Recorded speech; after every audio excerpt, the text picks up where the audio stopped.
பெண் அவள் நினைத்தால் அந்த வீடை நல்ல சொர்க்கபதியாக அந்த வீட்டை மாற்றலாம்.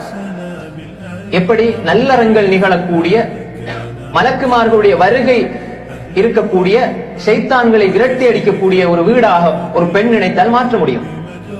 ஆண் எப்பொழுதும் வீட்டுக்குள்ளே வைக்க மாட்டாரு. அதிகமா வேலை நல்லவங்களும் இருப்பாங்க, அதே நேரம் மோசமானவர்களும் இருப்பார்கள். வந்தால் ரெண்டு பகுதியும் இருக்குது. கணவன் வேலைக்கு போனார் என்றால் வீடு முழுக்க மனைவியுடைய கட்டுப்பாடு. மனைவி சினிமாவை போட்டால் அந்த பிள்ளையும் சினிமாவை பார்க்கும். மனைவி பாடல்கள், ஆடல், இசை, இவ்வாறு என்ன சைத்தானிய காரியங்கள் எல்லாம் இருக்கிறதோ அதெல்லாம் வீட்டுக்குள்ள இருக்கின்ற பொழுது அந்த மலக்குமாருடைய வருகை இருக்காது. பிள்ளைகள் தானாகவே அந்த சூழலுக்கு அடிமையாகி விடுவார்கள். அவர்கள் அங்கிருந்தாலும் அதை தான் செய்வார்கள். ஏன் தாய் அப்படிதான் காட்டி கொடுக்கிறார்.